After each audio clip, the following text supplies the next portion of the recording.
Bienvenue sur Écolo au boulot, le podcast pour les salariés qui veulent accélérer la transition écologique des entreprises. Vous êtes sur un format express, avec quelques extraits des meilleurs moments de l'épisode de podcast qui est sorti la semaine précédente. Je vous laisse écouter. Mais moi, à la base, j'y croyais pas du tout de le faire dans l'entreprise, en fait, parce que je voyais bien, j'étais l'écolo de service, celle qui vraiment emmerdait un petit peu tout le monde. C'était pas facile d'être écolo au travail à cette époque-là, et du coup, je voyais pas pourquoi je devais le faire au boulot. Vraiment, pourquoi Ouais, t'avais pas du tout la fibre militante au boulot, c'était pas ton truc. Pas du tout. Ouais, j'étais persuadée que c'était...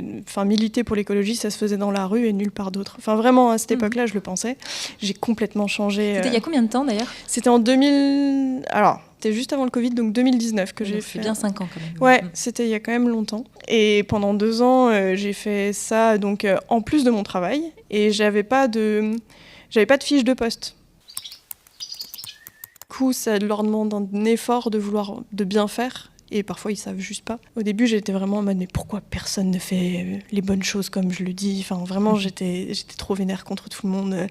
Je disais, mais pourquoi personne ne vient avec sa gourde ? C'est incroyable quand même.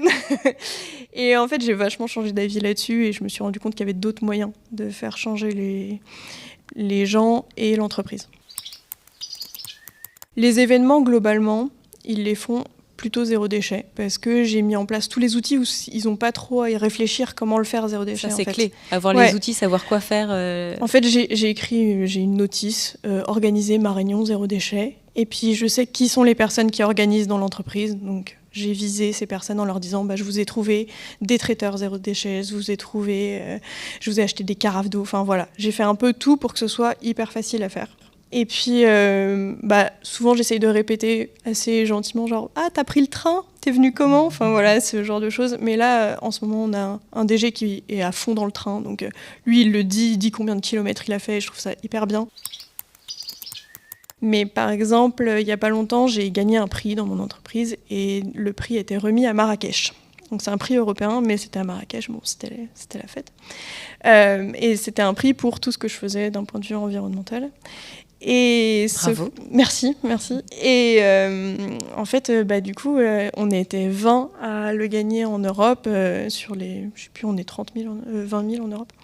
Et on avait tous le droit de ramener quelqu'un. Et du coup, j'étais mais comment on y va ? Oui. On se doute bien. Voilà, et donc moi j'ai fait je veux bien le recevoir à Marrakech, il n'y a pas de souci, mais en fait j'y vais en train. Moi c'est hors de question que je prenne l'avion, je prends plus l'avion depuis 4 ans, je vais pas changer pour ça. Et donc après moult décisions et tout, ok, j'y vais en train et tout ça. Est-ce que c'est beaucoup plus long en train ? Ah oui, j'ai mis 3 jours pour y aller et donc 3 jours pour revenir. J'ai pris le ferry, j'ai pris 6 trains aller, 6 trains retour. Et donc en tout, il y avait 50 personnes qui allaient à cet endroit et donc les autres ont pris l'avion et moi je leur ai montré, j'ai fait un mail du coup au président de l'Europe de ma boîte que du coup c'était 30 fois moins d'impact carbone de prendre le train et que moi je trouvais ça quand même un peu...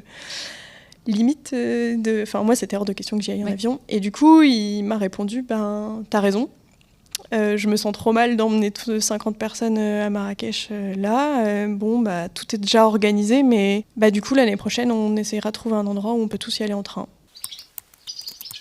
Dans les entreprises il y a des gens qui ont aucune notion de tout le monde militant, de l'engagement, de où on en est en fait, tout le monde a une notion de l'écologie, mais d'où on en est réellement et à quel point il faut agir, il y en a plein, ils savent pas du tout par où commencer. Et ce qui est dommage, parce qu'en plus, c'est des gens qui ont un fort impact. Ouais. Ils ont un impact carbone qui est très gros, c'est des cadres, donc vraiment leur niveau de vie fait qu'ils ont un impact carbone qui est quand même assez gros. Et pourtant, ils bougent pas, et c'est pas qu'ils veulent pas, c'est qu'ils ont pas de contact avec les milieux qui permettraient qu'ils se mettent en mouvement. Donc, et toi, tu deviens ce trait d'union, du coup, entre les milieux militants et l'entreprise très traditionnelle capitaliste. C'est ça, exactement. Donc la plupart du temps, en fait, mon rôle, c'est aussi de dire « Ah, je connais telle structure qui fait ça, tu peux demander à un tel. » Ou pour l'entreprise, me dire « Ah, j'aimerais bien qu'on fasse intervenir telle association. » Vraiment, globalement, c'est ça que je fais. Je suis une experte en rien du tout, mais c'est ce que je fais. Je fais des liens avec les gens. Si ces extraits vous ont donné envie d'en savoir plus sur le sujet, allez écouter l'épisode entier. il est déjà en ligne. Ce format express vous plaît ?